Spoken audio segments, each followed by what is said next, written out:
लोग यहाँ पर आए हुए थे पेपर देने और आज एसएससी सिलेक्शन बोर्ड फेज़ 13 का एग्ज़ाम था हमारा। और यहाँ पर देख सकते हैं आप सभी लोग कि किस तरीके से मतलब कि पहले तो हमारा पेपर खुल ही नहीं रहा था और पहले हम कहीं सिस्टम हैंग हो रहा था तो कहीं जो है बायोमेट्रिक की प्रॉब्लम आ रही थी, कहीं कुछ बताया जा रहा था। जैसे हम लोग एग्ज़ाम हॉल के अंदर पहुँच गए तो यहाँ पर फिर चलने लगा, फिर थोड़े टाइम के लिए चला, फिर कहीं पासवर्ड गलत हो रहा है, कहीं पासवर्ड नहीं ले रहा था सिस्टम, कहीं कोई प्रॉब्लम आ रही थी, कहीं कोई प्रॉब्लम। और यहाँ पर हम लोग जैसे बता भी रहे थे कि वहाँ पर ये जो भी एग्ज़ाम हॉल के अंदर थे एग्ज़ामिनर कराने वाले, तो उन लोगों से हम लोग बता रहे थे तो वो लोग बोल रहे थे नहीं तुम लोग फालतू की बकवास मत करो और चल रहा है सिस्टम।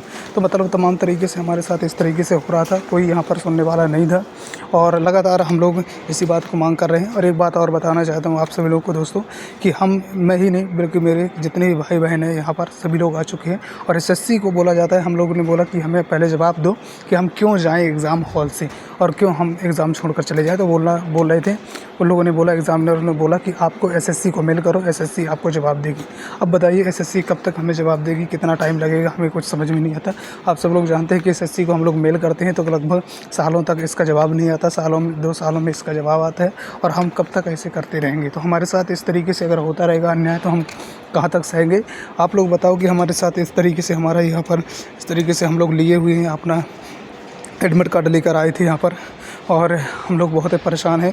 3 दिन से 2 दिन से हम लोग पूरा भूखे प्यासे जैसा मतलब कि देखिए 1600 किलोमीटर का पूरा डिस्टेंस कवर करके आया हूँ यहाँ पर। 1600 किलोमीटर का डिस्टेंस कवर करके और पूरा रेलवे स्टेशन में सोता रहा 2 दिनों से।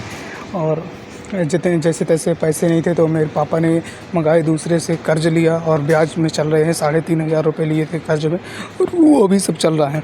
तो यहाँ पर तमाम तरीके से आप लोग देख सकते हैं, बाकी के बहुत सारे लोग भी आ चुके हैं, न्यूज़ वाले भी आ चुके हैं और यहाँ पर तमाम तरीके से सभी लोग जो है इंटरव्यू में बता रहे हैं क्या है अपना अनुभव। लेकिन यहाँ पर जिस तरीके से हमारे साथ हुआ गलत, मतलब कि एसएससी पहले टीसीएस करवाता था एग्ज़ाम तो उतना वो नहीं था, लेकिन एसएससी ने कहा कि हम अब एआई के थ्रू पेपर करवाएंगे, ऐसा करवाएंगे वैसा करवाएंगे, लेकिन इन्होंने सब भ्रष्ट कर दिया।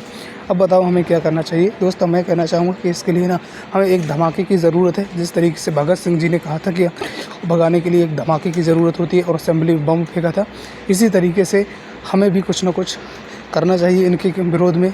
और जब तक हमें ये लोगों को बहरों को सुनाने के लिए धमाके की ज़रूरत ज़रूर होती है, तो एसएससी को इस बात को मानना होगा कि नहीं इस तरीके से नहीं चल सकता और अगर ऐसा ही चलता रहा तो यहाँ पर जो है इसका ठिकाना नहीं है। इसलिए मैं कहना चाहता हूँ कि सभी दोस्त भाई लोग हमारे साथ में आएँ, साथ में जुड़ें और साथ में रहकर ही अपने जो है सभी के सभी जो विचारों को सामने रखें। एसएससी सुने हमारी बात, क्योंकि एसएससी तो सुनने के लिए पहली बार तैयार ही नहीं है। हम लोग तो यहीं पर परेशान हो रहे हैं, बस परेशान हो रहे हैं। वो तो हमारी समस्या है ना। एसएससी की क्या है, एसएससी को कुछ नहीं है। एसएससी तो हमें तमाशा दिखा ही रहा है। आज पहले भी एग्ज़ामों में होता रहा है, फिर एक एग्ज़ाम में होता रहा है। हम लोग अब बोल रहे थे कि हम ट्रायल ले रहे हैं। जब हमने पूछा कि कैसे, तो उन्होंने बोला कि ये तो ट्रायल है, फर्स्ट बार ट्रायल है। अरे पहली बार ट्रायल है तो एसएससी के बच्चों को, लाखों बच्चों को हम लोग को परेशान करने के लिए 1600 किलोमीटर से हम लोगों ने कर्ज लेकर जैसे तैसे आए। एक तो पहले से कोई जानकारी नहीं, इन्फॉर्मेशन नहीं, जैसे तैसे करके हमने वो एडमिट कार्ड का जुगाड़ किया और कहीं तुम्हारी वेबसाइट से कहीं एडमिट कार्ड डाउनलोड नहीं हो रहा, कहीं डाउनलोड दिखा ही नहीं रहा। तो बहुत सारी प्रॉब्लम्स ही आ रही हैं।